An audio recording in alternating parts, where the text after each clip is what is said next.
So this is a day in the life of a video producer. Hey guys, welcome to the video, and if you're new to this channel, my name is Joel Gabrielson and I'm a cinematographer and DP based in Little Rock, Arkansas. This was a 4-day production and we were doing kind of a table talk multicam shoot. My role was making sure everything was running smoothly. I was in charge of providing all the gear as well as hiring all the crew. This was a job through the company that I work full-time for. A few days prior to the shoot, I was getting all of my equipment prepped and ready. Some of these teleprompters have been sitting for a while, so I had to dust them off quite a bit and make sure I had all the proper cables and accessories that were going with them. I like to do this normally before a big shoot just to triple check everything that I'm bringing.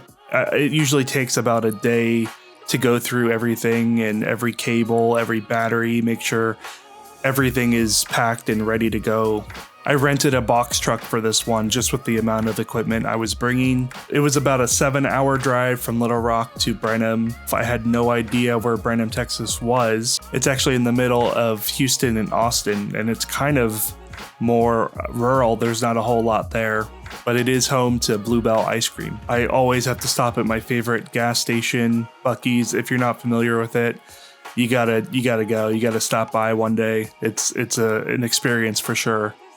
We had so many moving pieces on the shoot, so I needed to play more of an overview role as opposed to being stuck behind a camera. I really needed to focus on the content and what we were capturing. Also, since I was providing all the equipment, I really needed to be in charge of making sure everything was running smoothly. We had a few different sets going at the same time, capturing different little pieces here and there. So I had to play the role of DIT, making sure everyone was still rolling smoothly and we were walking away with everything that we needed from the shoot.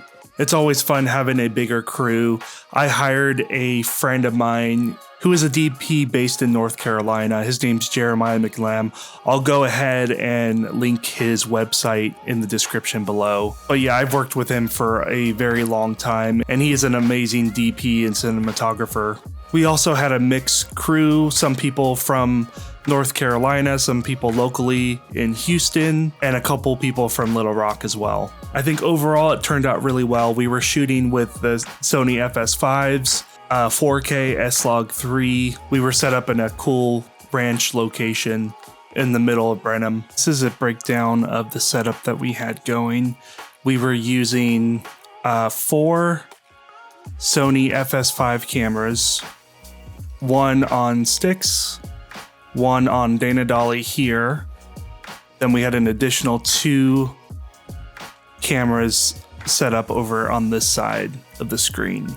So as far as lensing, we were using Sigma Art Series lenses. We had an 18-35 on main.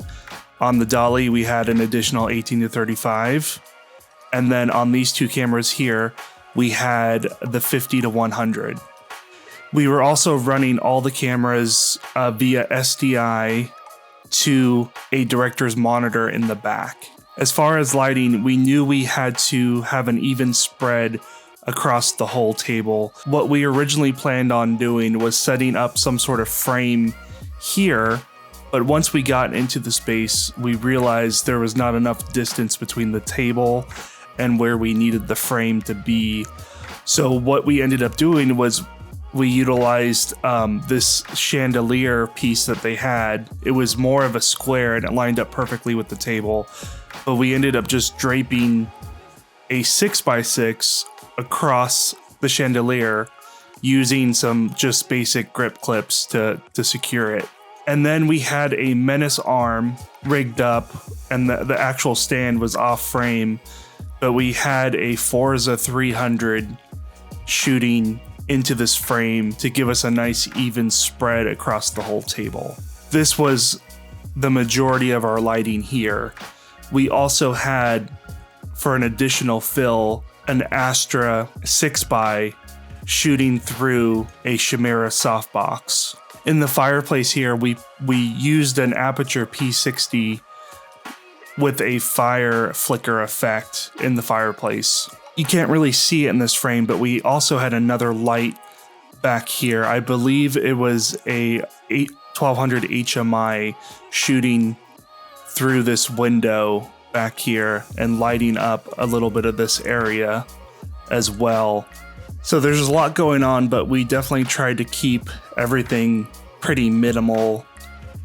Filming with so many people on camera is extremely hard, especially in a somewhat tight space like this was. We were trying to maximize as much depth as we could in the space that we were given. Also, making sure that we had enough coverage camera-wise. We tried to keep all the cameras on this side of the house here, leaving a little gap in here for a main camera, just so we weren't looking at the back of someone's head the whole time.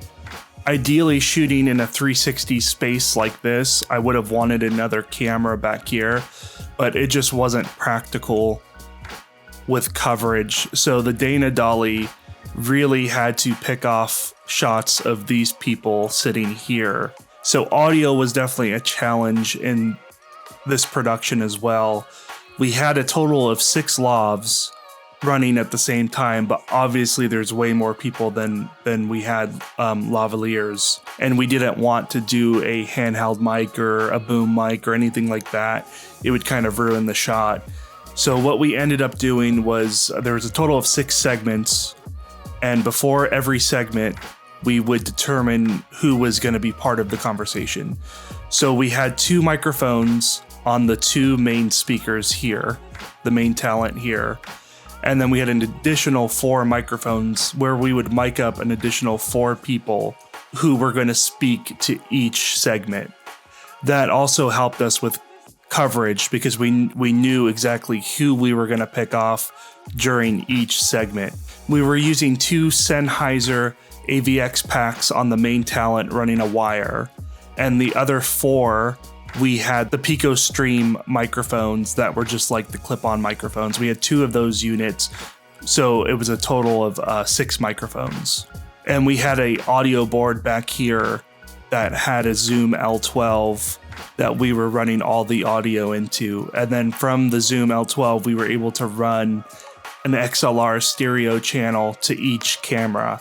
So essentially each camera had an audio feed that would be used to sync up later. That is one downside to the FS5, is they do not have timecode in. So I made sure to run audio at least to every camera to help with post-production. Adobe Premiere also makes it extremely easy to line up footage and to sync via audio. So I knew we would be safe doing it that way. In the future, I will probably invest in some sort of technical sync timecode solution and run timecode to each FS5. But for this shoot, we just made do with what we had. And after the shoot, we headed back to Houston. Some of the crew had to wake up early for flights, and we had a nice crew dinner before everyone went their separate ways. And again, thank you guys so much for all the support. I've noticed some new subscribers, and again, thank you guys so much for watching these videos, and please leave any questions in the comments below, and I look forward to hearing from you all.